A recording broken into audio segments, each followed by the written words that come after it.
Hey everyone. We hear it all the time, right? Teach kids to code. It's the key to the future. But what if that's not the whole story? What if there's a much deeper, more powerful way to prepare them?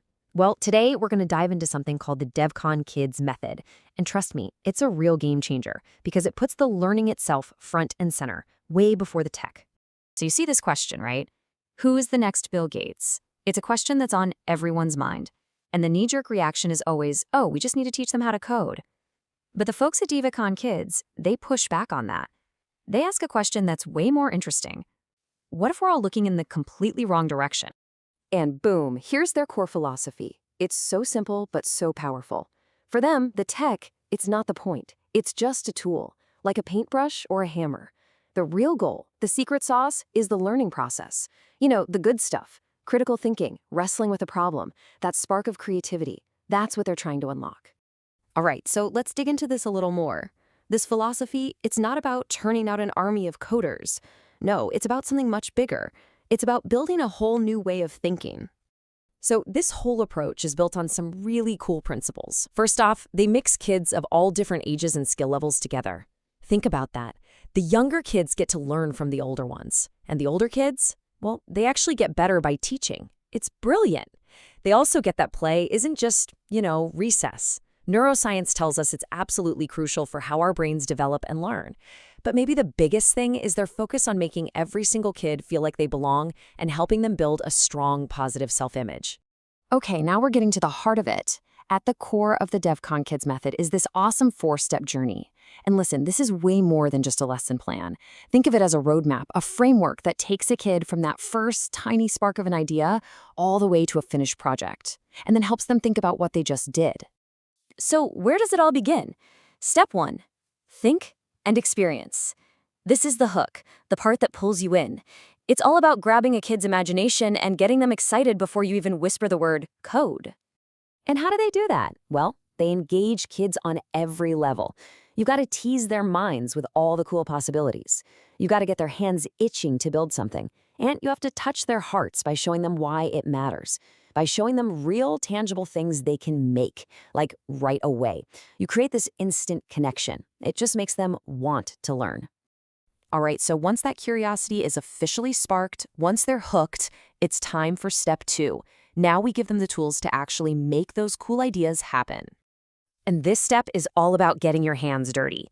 It's pure hands-on exploration. That curiosity we just sparked, now it turns into a real passion for tinkering and figuring things out.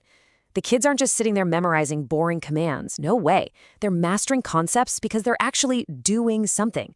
They're learning by building, and we all know that's the absolute best way to make things stick. Okay, so they're curious, they've got the tools. Now what? Now we get to step 3. Solve a problem. This is where it gets real. This is where all that learning gets put to the test, where theory smacks right into reality. I love this part because it shows the shift from just practicing to having a real purpose. The students team up to build actual things, apps, games, little animations that solve real problems for real users. Suddenly, their work has meaning. And what's super important, the kids get to choose which tools they want to use. They get that autonomy, which is a huge motivator. And that brings us to the final step in the cycle. And honestly, this might just be the most important one of all when it comes to long-term growth. Step 4, reflect. This is the magic step. This is where the learning really cements itself in their brain. Just by taking a moment to think about what they did, what went right, what was a total disaster, the students get more self-aware.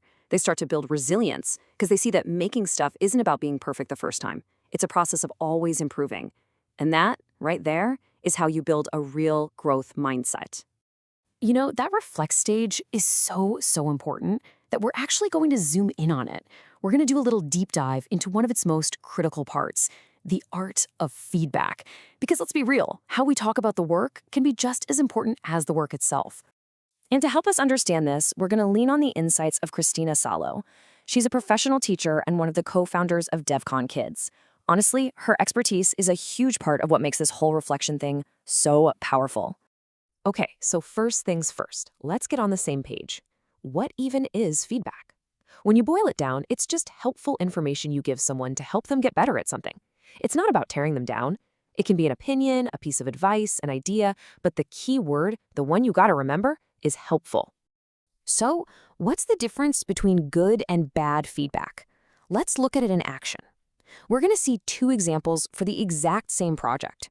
One is, well, not so great, and the other one is the kind that actually helps someone grow. Okay, first up, here's what not to do. Look at this. Your sprites are okay, but your choice of text is not good. Change it. Ugh, notice how vague that is? What does not good even mean? It's totally judgmental, and then it just ends with an order. Change it. Feedback like this just makes the kids shut down. It gives them absolutely nothing to work with. Now, let's look at the flip side. This is so much better. It starts with the good stuff, the strengths. I like how well you have written your story. It has a clear beginning and ending. See? It's specific. It validates their effort. Then it points out an area for improvement, but it's framed as an observation, not a failure. And here's the best part, the total game changer at the end. What do you think can be done? That's not a command, it's an invitation. It opens up a conversation and empowers the student to solve the problem themselves. And this gets to a really, really important tip. Focus on the output, not the person. It's a subtle but huge difference. Instead of saying, you are a good writer, which is about their identity, you say, I really like how you've written this story. See that? You're talking about the work, the thing they did. It's such a small change in words, but it has a massive impact on a kid's confidence. So, if you want to give feedback that actually helps, here are a few quick tips, straight from Christina's playbook. First, be specific. Give examples. Don't just say, it's good, say why. Focus on things the student can actually change. Ditch words like always and never because they're rarely true. Use I statements like, I noticed that, or I was thinking maybe. It makes it feel less like a judgment. And of course, timing is everything. Get these things right and you'll build trust and really help someone grow. Okay, let's zoom back out and wrap this up. When you put it all together, what's the big idea behind the DEVCON Kids method? It's simple, really. It's about empowering the next generation to be creators, not just people who consume technology. And so that leaves us with one last big question to think about. If we use this four-step journey, think, learn, solve, and reflect, how can we empower our kids to become creators, innovators, and problem solvers no matter what field they end up in? Because at the end of the day, the goal isn't just to teach them how to code. The real goal is to give them the tools and the mindset they need to build the world of tomorrow.